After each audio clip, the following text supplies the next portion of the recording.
राधे राधे दोस्तों, हमारे चैनल में आप सभी का स्वागत है।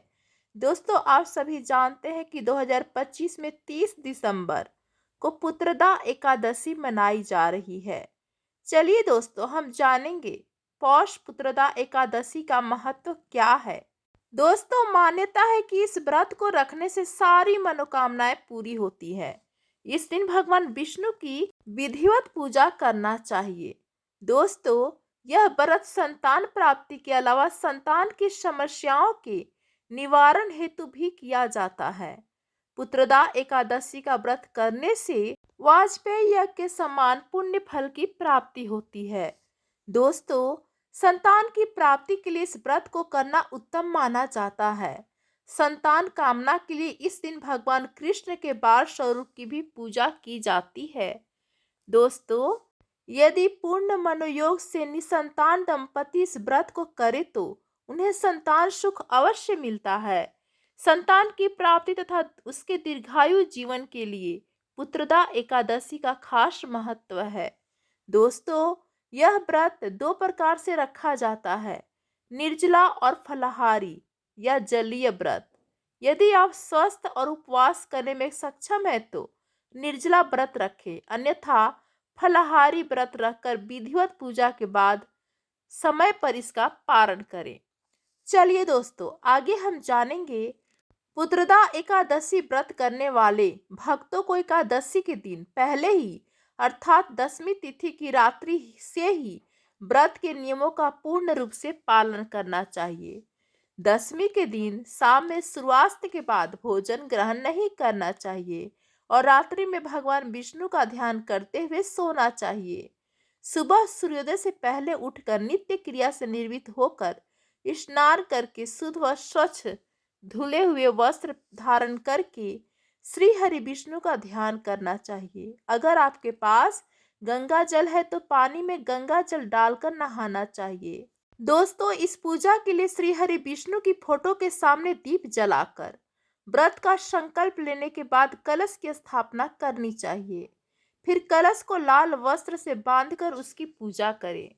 भगवान श्री हरि विष्णु की प्रतिमा रखकर उसे स्नानादि से शुद्ध करके नया वस्त्र पहनाएं। तत्पश्चात धूप दीप आदि से विधिवत भगवान श्री हरि विष्णु की पूजा अर्चना आरती करें तथा नैवेद्य और फलों का भोग लगाकर प्रसाद का वितरण करें। भगवान श्री हरि को अपने सामर्थ्य के अनुसार फल फूल नारियल पान सुपारी लौंग बेर आंवला आदि अर्पित करें। पूरे दिन निराहार रहकर संध्या समय में कथा आदि सुनने के पश्चात फलाहार करें। इस दिन दीपदान करने का बहुत महत्व होने के कारण दीपदान अवश्य करें। दोस्तों, एकादशी की रात में भगवान का भजन कीर्तन करते हुए समय बिताएं। दूसरे दिन यानी पारण तिथि पर ब्राह्मणों को भोजन तथा दान दक्षिणा देने के पश्चात ही स्वयं भोजन करें। इस व्रत के पुण्य से व्रतधारी को तपस्वी विद्वान लक्ष्मीवान पुत्र प्राप्त होता है तथा सभी सुखों को भोग कर अंत में वैकुंठ प्राप्त होता है। दोस्तों, भगवान श्री हरि विष्णु जी के मंत्रों का 108 बार जाप करें।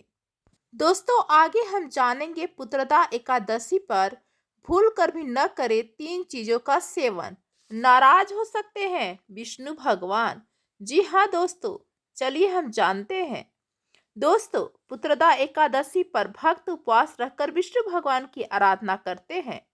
पुत्रदा एकादशी पर कुछ कामों को करना अशुभ माना जाता है जो प्रभु की नाराजगी का कारण भी बन सकती है। चलिए हम जानते हैं दोस्तों, चावल। आप सभी जानते हैं कि चावल एकादशी के दिन नहीं खाया जाता है। जी हाँ, आप सही सुन रहे हैं। पुत्रदा एकादशी पर चावल का सेवन बिल्कुल भी नहीं करना चाहिए। मान्यता है कि इस दिन चावल का सेवन करने से दोष लगता है। साथ ही मांस मदिरा पुत्रदा एकादशी के दिन भूल कर भी मांस मदिरा का सेवन नहीं करना चाहिए। इस दिन तामसिक भोजन का सेवन करने से विष्णु भगवान नाराज हो सकते हैं। दोस्तों, आगे है तुलसी की पत्तियां। जी हाँ, तुलसी की पत्तियां भगवान श्री हरि विष्णु को बेहद प्रिय है। जिसके बिना भगवान को भोग नहीं लगाया जाता। इसलिए पुत्रदा एकादशी के दिन भूल कर भी तुलसी की पत्तियों को न तो स्पर्श करना चाहिए और न ही इसका सेवन करना चाहिए। तुलसी की पत्तियां तोड़ने से माँ लक्ष्मी नाराज हो सकती हैं। आगे है दोस्तों काले वस्त्र। जी हाँ, धार्मिक मान्यताओं के अनुसार किसी भी शुभ अवसर पर फिर पूजा पाठ के दौरान काले रंग के कपड़े नहीं पहनने चाहिए। इसलिए पुत्रदा एकादशी के दिन काले रंग के कपड़े पहनने से बचें। भगवान विष्णु की असीम कृपा पाने के लिए इस दिन पीले रंग के वस्त्र धारण करना अत्यंत शुभ माना जाता है। आगे है दोस्तों, आप अपने से कभी भी कोशिश करें कि पुत्रदा एकादशी के दिन आप किसी का दिल ना दुखाएं और वाद विवाद से भी बचें। किसी का भी अपमान करने से बचें और न ही किसी का मजाक उड़ाएं। तो दोस्तों, आप लोग को ये सभी जानकारी कैसी लगी, प्लीज दोस्तों हमें कमेंट करके जरूर बताएं। और यदि हमारा वीडियो आप सभी को पसंद आया तो प्लीज दोस्तों हमारे चैनल को like, comment, share and subscribe करें और साथ में कमेंट करके बताएं कि आप लोग को हमारा ये वीडियो कैसा लगा। चलिए दोस्तों, धन्यवाद।